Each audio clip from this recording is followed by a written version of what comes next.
sejam todos bem-vindos. O meu nome é VB Braga e esse é o canal Guerra Cultural.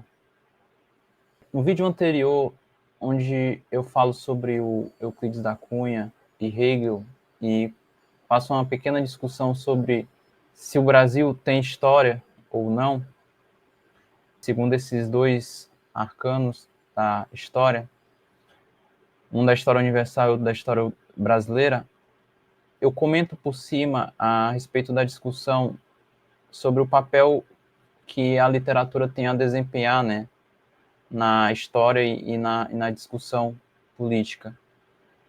E eu queria fazer alguns comentários, na verdade reflexões, sobre o que o professor Olavo de Carvalho ele passou para nós, né? Eu fui aluno do professor Olavo de Carvalho e durante os últimos anos, né, a gente passou a pensar muito a respeito, né, do que a gente estudou nesses últimos 10 anos, né? Foi o tempo, assim, que a gente teve a onda olavética e depois a gente conheceu a obra do Michael Jones, inclusive por causa do Olavo, e a gente começou a discutir temas que a gente teve acesso a temas que a gente descobriu que percebeu que não podem ser falados, né? Dentro de certos ciclos, inclusive o círculo olavético. E a gente passou a pensar sobre quais seriam as causas disso, né? E isso tem a ver com a discussão, embora a discussão sobre literatura, né, ela pareça um vespeiro, né? Porque de fato não existe. Quando eu falei sobre a história do Brasil, essa visão do que seria o início da história do Brasil, de fato, assim, eu percebi que na universidade não existe um consenso sobre isso. Mas eu falo no final do vídeo, né, que precisa ter um início, assim, a gente precisa começar de algum lugar. E a gente tem que meio que escolher, nem que seja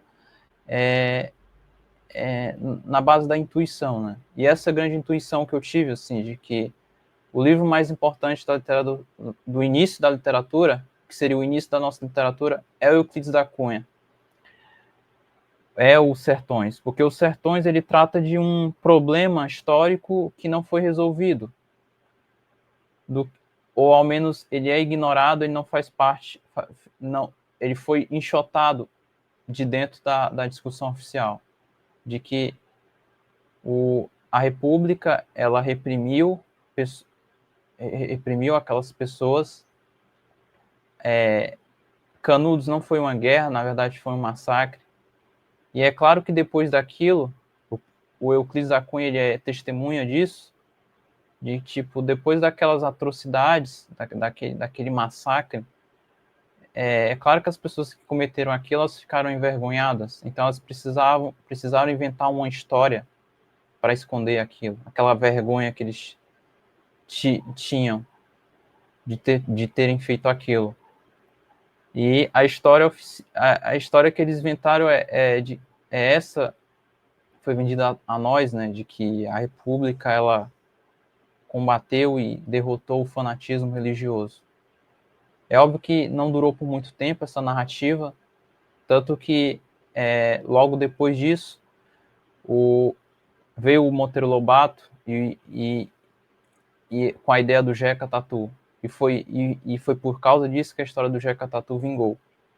É isso que eu explico no nosso trabalho sobre o Jeca Tatu, né? E porque a gente está trazendo essa discussão depois de um ano, porque eu, junto com a minha esposa, a gente viu que muita coisa ainda não foi resolvida. A gente discute muita coisa no nosso artigo que a gente publicou na revista Culture Wars, mas tem muita coisa ainda para ser discutida. Essa questão das narrativas históricas, né? E aí a gente chega a hoje, né? E eu estava falando do Olavo porque me incomoda um pouco, porque os alunos dele, né, o pessoal Olavete, eles esconderam, eles não discutem isso, né, profundamente. E eu me pergunto por que disso, né? E talvez a justificativa para isso é a falta de ferramentas intelectuais, né? Infelizmente o Olavo ele não passou corretamente.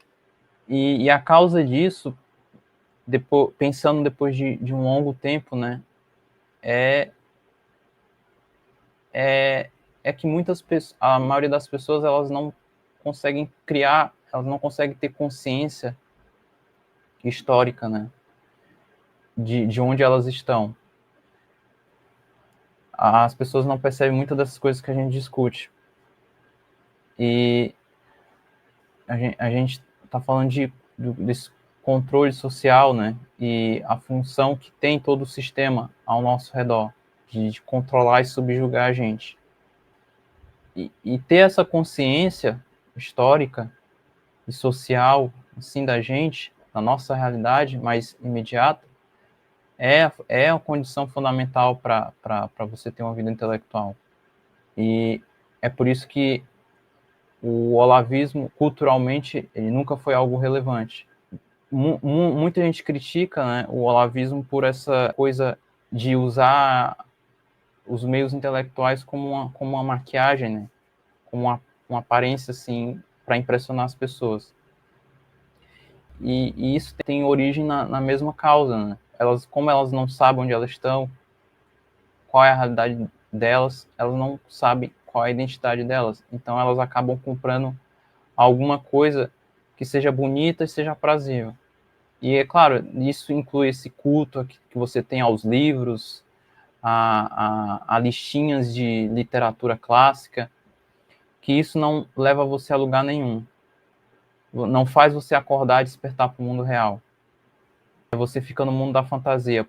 Para que você ler livros, ler listas de livros? Não é para fazer você ser um escritor.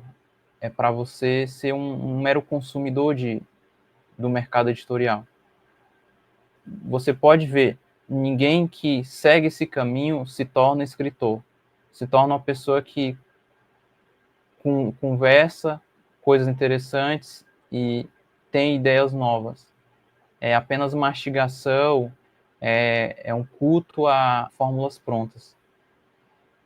E é difícil despertar disso quando você tem um monte de pessoas ao seu redor fazendo a mesma coisa, fazendo isso. As pessoas elas fazem as coisas por hábito.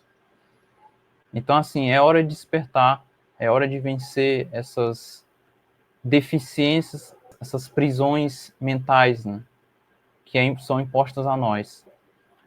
E talvez, assim, a gente deva até discutir, assim, se essa forma de pensar, imaginar a vida intelectual também, ela não é uma forma de contra-inteligência, é uma operação de controle das pessoas. E eu tenho as minhas suspeitas, eu já comecei a pesquisar sobre isso, investigar, escrever, mas eu acho que é coisa que não dá para a gente discutir isso abertamente agora. Então, se a gente quer discutir a coisa do jeito sério, né, o que são agentes históricos e qual é a função da literatura, a gente tem que abandonar essa coisa de culto a livros. Isso não leva a lugar nenhum. Porque esse é o mesmo problema que a gente tem na universidade, né? Talvez, assim, de maneira não proposital, talvez seja proposital mesmo, porque na universidade você é obrigado a estudar alguns livros, mas a partir de um ponto de vista, assim, de admiração, né? De idolatria. Nós já abordamos isso em outros vídeos, em outros vídeos anteriores.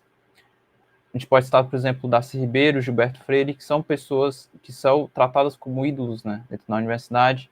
Você lê os livros, mas você não pode criticar.